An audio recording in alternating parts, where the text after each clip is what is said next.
इस बुलेटिन के प्रायोजक हैं योगमणि इंस्टीट्यूट ऑफ नर्सिंग। नमस्कार, जबलपुर लाइव के इस बुलेटिन में आपका स्वागत है। मैं हूं आपके साथ आकाश। असाध्य बीमारी कैंसर देश में काफी तेजी से फैल रहा है। इस बीमारी के सटीक उपचार के लिए सुप्रसिद्ध टाटा मेमोरियल हॉस्पिटल मुंबई जबलपुर में भी एक सर्व सुविधायुक्त कैंसर हॉस्पिटल खोलने की संभावनाओं को रेलवे के साथ तलाश कर रहा है। इन दिनों मुंबई टाटा मेमोरियल प्रबंधन के एक बड़े अधिकारी जबलपुर प्रवास पर हैं, जहां पर वे केंद्रीय रेलवे चिकित्सालय प्रबंधन के साथ भविष्य की योजनाओं का खाका तैयार कर रहे हैं। टाटा कैंसर हॉस्पिटल के रेलवे के साथ जबलपुर में खोलने के प्रयासों का West Central Railway employees union ने समर्थन दिया है। सूत्रों के मुताबिक टाटा मेमोरियल हॉस्पिटल ने रेलवे के साथ मिलकर जबलपुर और हुगली में सर्व सुविधायुक्त अत्याधुनिक कैंसर हॉस्पिटल खोलने की योजना बनाई है। कोविड-19 के दौरान ट्रेनों के रद्द होने के कारण टिकट बुकिंग कराने वाले यात्रियों को रिफंड की सुविधा के लिए रेलवे बोर्ड ने टाइम लिमिट को खत्म करते हुए यात्रियों को टिकट काउंटर से रिफंड देने के आदेश जारी कर दिए हैं। जानकारी के अनुसार कोविड-19 की शुरुआत में बीते साल रेलवे ने 21 मार्च से 31 जुलाई तक की कैंसिल की गई टिकट पर यात्रियों को रिफंड दिया था, लेकिन उसके बाद के टिकट पर कोई फैसला नहीं सुनाया था, जिसकी वजह से जबलपुर सहित देश में बड़ी संख्या में ऐसे भी यात्री थे जो इस अवधि में रिफंड नहीं ले पाए थे। सरकारी अस्पतालों में अति आवश्यक श्रेणी में आने वाले दवाओं की कमी होने पर मुख्य चिकित्सा एवं स्वास्थ्य अधिकारी सिविल सर्जन सीधे तौर पर जिम्मेदार होंगे और उनके विरुद्ध कार्रवाई की जाएगी। ये चेतावनी प्रबंध संचालक एमपी हेल्थ सर्विसेज कॉर्पोरेशन ने दी है। कॉर्पोरेशन द्वारा जारी निर्देश के अनुसार जिला अस्पताल समेत समस्त शासकीय अस्पतालों में दवाओं के भंडारण की व्यवस्था सुनिश्चित की जाए। एसेंशियल ड्रग लिस्ट की दवाएं 24 घंटे 7 दिन अस्पताल में उपलब्ध रहना चाहिए। ऐसा न होने पर जिम्मेदार अधिकारियों पर सख्त कार्रवाई की जाएगी। इस बुलेटिन वक्त चला छोटे से ब्रेक का, जल्द हाजिर होंगे। Yogmani Institute of Nursing, Jamdar hospital Jabalpur. Nursing के क्षेत्र में करियर बनाने का सुनहरा अवसर। प्रवेश प्रारंभ BSc nursing, post basic BSc nursing, GNM. पता 198/2 Raigwa, ward number 72, Arihant warehouse के पीछे, पाटन बाईपास चौक के पास, जबलपुर। होटल गौरीश्री भोपाल शहर के बीचों बीच स्थित ठहरने की सर्व सुविधा युक्त जगह है। Room available in affordable prices. और facilities free WiFi, AC, TV, parking, security, lift, full sanitised room, toiletry kit. Hotel Gaurishri, hall number 8, Chittor complex, MP Nagar, zone 1, Bhopal. Phone number 7898128620। Break क्या देगा, फिर से आपका स्वागत है। माफिया विरोधी अभियान के क्रम में क्राइम ब्रांच ने सट्टा किंग बिरजू महेश्वरी के ठिकाने पर दबिश दी। गोपाल बाग महेश भवन के 3rd फ्लोर से पुलिस ने बिरजू सहित उसके 15 गुर्गों को दबोच लिया। मौके से 45 मोबाइल, 24 कैलकुलेटर, 13,000 रुपए नकद और 43 लाख रुपए का हिसाब किताब जब्त किया गया है। जिम की आड़ में वह 8 जिलों में सट्टा खिला रहा था। बिरजू के अलग अलग अड्डे पर पुलिस ने कई बार दबिश दी, लेकिन हर बार वह चकमा देकर भागने में सफल रहता था। कोतवाली थाना क्षेत्र में पुलिस अधीक्षक महोदय के निर्देशन में एवं एडिशनल एसपी क्राइम महोदय के सहयोग से कोतवाली पुलिस ने सट्टा किंग बिरजू माहेश्वरी एवं उसके 16 लड़कों को एप्रीहेंड किया। वो गोपाल आर्केड महेश भवन में संगठित रूप से सट्टा खिला रहे थे और उनके पास से 45 मोबाइल फ़ोन, 24 कैलकुलेटर, लगभग 43 लाख की सट्टा पट्टी, जिसमें आज जो है 43 लाख की जो है लगभग बिजनेस की गई थी, एवं उनके पास से लोकल तौर पे 13,000 रुपए जो है जब्त किए गए हैं। जिले में एक सप्ताह से छाए बादल अब छटने लगे हैं। मंगलवार को संभाग में हल्की बारिश हुई। आज सुबह भी हल्के बादल छाए रहे, लेकिन 10 बजे के बाद धूप निकली। दक्षिणी हवाओं के चलते मौसम में गर्मी बनी हुई है। मौसम विभाग ने अनुमान व्यक्त किया है कि गुरुवार से एक और पश्चिमी विक्षोभ सक्रिय हो रहा है, उसका भी असर अभी बना रहेगा। इसके बाद ही मौसम में परिवर्तन आएगा।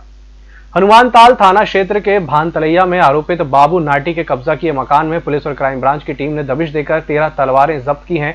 मामले में आरोपित बाबू नाटी पर मामला दर्ज किया गया है। हनुमानताल टीआई उमेश गोल्हानी ने बताया कि क्राइम ब्रांच को सूचना मिली थी कि बाबू नाटी के कब्जे के पुराने मकान में पिस्टल और बका तलवार रखी हुई है। सूचना पर वे अपने स्टाफ और क्राइम ब्रांच के स्टाफ के साथ मौके पर पहुंचे और दबिश दी। तलाशी के दौरान हमें कुछ नई और पुरानी तलवारें मिली हुई और ये सभी तलवारें जो है बाबू नाटी के जो है संज्ञान में था और उन्हीं के द्वारा जो है बाबू नाटी के द्वारा वहाँ रखवाया गया था अपने लड़कों के द्वारा। ये बात हमें नीचे रहने वाली वृद्ध महिला ने भी बताया, चंदाबाई ने, और हमने सभी तलवारों को जब्त किया है और प्रकरण में शामिल किया है। इस जब्ती को प्रकरण में शामिल किया जाएगा। और ये निश्चित तौर पे हथियारों का जखीरा जो है हमें दिन प्रतिदिन मिलते जा रहा है, तलवारों से लगा के फायर आर्म्स तक। तो ऐसा प्रतीत होता है जैसे कि कोई जंग की तैयारी हो। इतनी मात्रा में तलवारें या तो पूजा के नाम पे किसी भी नाम पे इकट्ठा करना गलत है और वो सभी प्रकरण में लिए जाएंगे। अपर सत्र न्यायालय ने युवक पर प्राणघातक हमला करने के आरोपित जबलपुर निवासी भूरा कोरी को 10 साल के सश्रम कारावास की सजा सुनाई है। साथ ही 3000 रुपए का जुर्माना भी लगाया है। अभियोजन की ओर से एजीपी ने पक्ष रखा। उन्होंने दलील दी कि 1 सितंबर 2018 को शाम 7:15 बजे गोहलपुर थाना अंतर्गत रद्दी चौकी के पास युवक घूम रहा था। इसी समय आरोपित ने प्राणघातक हमला बोल दिया। हमला धारदार तलवार से किया गया। इस वजह से युवक बुरी तरह घायल हो गया।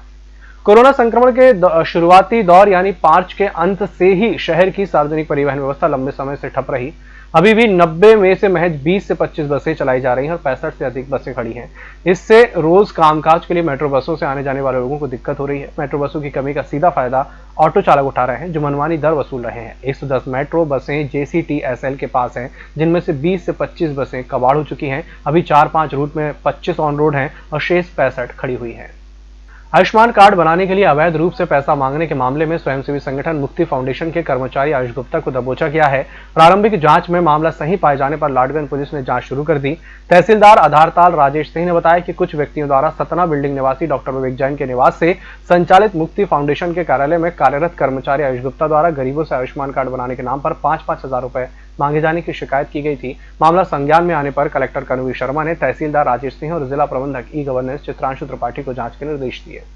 कोरोना से स्वस्थ होने पर 5 जनवरी को 40 व्यक्तियों को डिस्चार्ज किया गया। वहीं बीते 24 घंटे के दरमियान मिली 1697 सैंपल की परीक्षण रिपोर्ट्स में कोरोना के 33 नए मरीज सामने आए। आज डिस्चार्ज हुए 40 व्यक्तियों को मिलाकर जबलपुर में कोरोना संक्रमण से मुक्त होने वाले मरीजों की संख्या 15,060 हो गई है और रिकवरी रेट बढ़कर 95.89% हो गया है।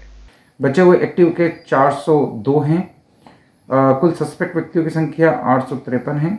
कुल एक्टिव कंटेनमेंट क्षेत्र 29 है।